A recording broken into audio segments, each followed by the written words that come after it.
All right, so we're going to do number 8, where you've got the airplane that starts at rest. Ooh, at rest, no kinetic energy, right? Yes. At an airport runway at sea level. Ooh, sea level. On the ground, no potential energy graph. And then they're asking, what's the change in mechanical energy? Also, there must be external work done on it if the mechanical energy is changing.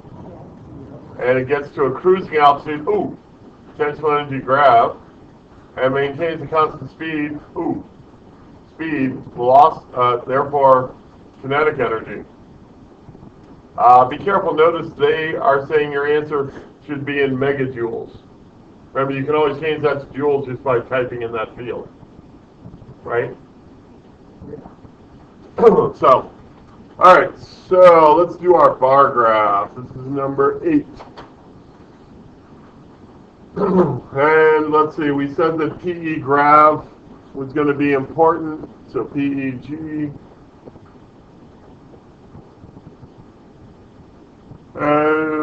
Excuse me. So we said the initial condition, it had no kinetic, no potential.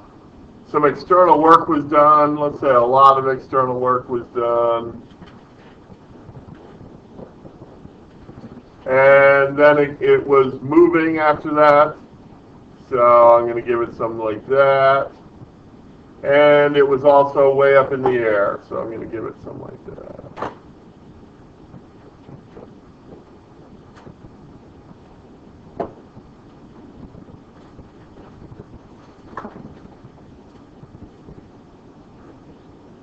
You guys agree? So it doesn't have to have initial energy? It's at rest, then you add the work. So you can count the work so it's balanced. Remember, it's initial plus the during equals the final. So can I just ask a clarifying question? Of course you can. So if there's initial energy and final energy, there's work done in the middle, what side would you want that to balance with? Initial plus during equals final. Okay. Always, yep. You got it. Excuse me. Sorry. You caught me last long. I'm very Yeah. Anyone who has ever yelled, "Go Melrose," please report. All right, here we go. So, remember, the reason I do those graphs is they tell me the relationship, right? Yeah. So I know that the work that goes into this plane goes into its kinetic energy and its potential energy, gravitationally, right?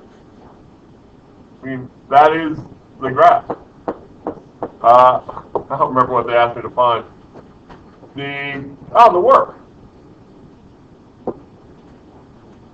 So I would run to my equation sheet and say, oh, I know KE.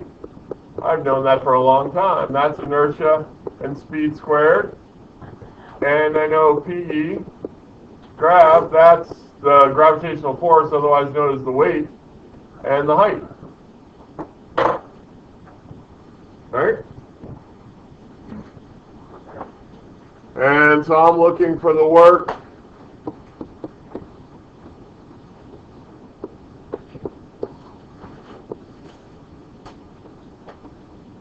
And I can just start substituting in. 1865.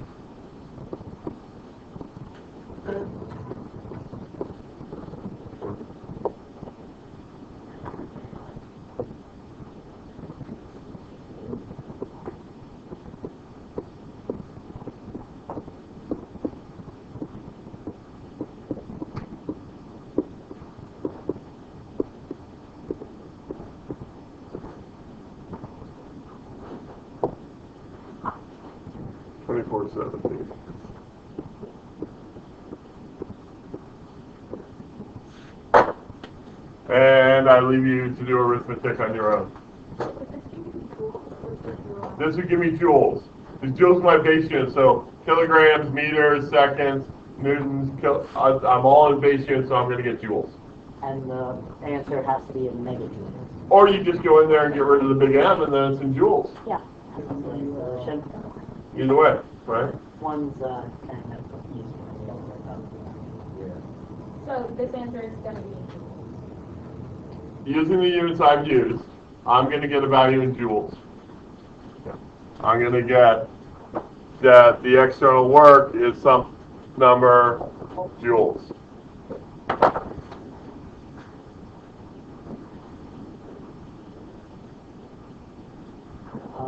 Look real quick. The conversion factor for mega. It is second side, two-thirds of the way down on the left side. all of the, so you do the 186 layer, is that 9.8? Well, I assumed that it was taking place on the Earth Yeah. because the Earth is the only one I know that has airplanes. So I use the gravitational field strength of the Earth, which is written right on that column right there. Yeah. And then you put the next one. All right, number 4. A bicyclist and his bike. Oh, I'm going to consider that one object. With the speed of this, how much work must be done by the brakes to bring the bike and rider to a stop? With the magnitude of the braking force, bicycle comes to rest. Okay. So, let's see.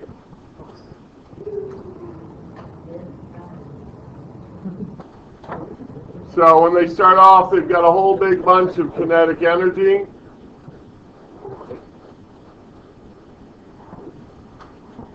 There's a whole big bunch. Whoops. The brakes do a whole big bunch of negative work. And they're left with nothing at the end. And hopefully I drew those the same size. I did.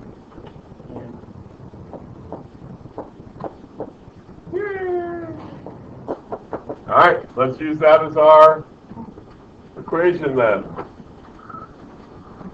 KE has to equal work, and I'm going to put by the brakes work BR there.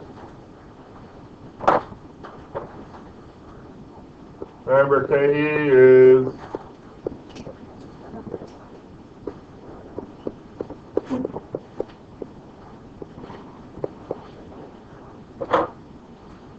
so 1/2 mass speed squared equals the amount of work. Now what I have to remember is that I've got the person and the bike, right? They're both contributing, they're one object. So 1/2 my mass, my inertia is the 65 plus the 9.8. So 65 kilograms plus 9.8 kilograms. Speed 16.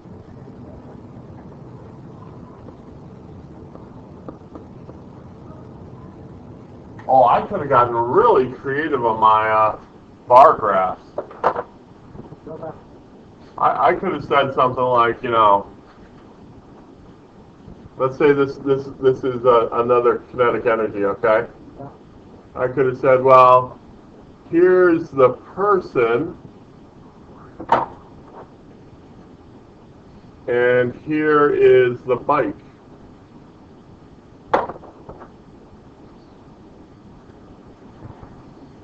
And split out their kinetic energies, right? That would have been kind of neat. And then all I have to remember, and I'm just up against time, is using my work. It's forced by the brakes and delta D. What do they tell me? They tell me, yeah, 5 meters. So I'll know my work. I don't know what the force is, but I know that this is 5 meters.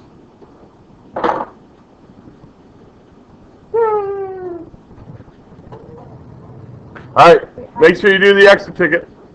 We have a So- question.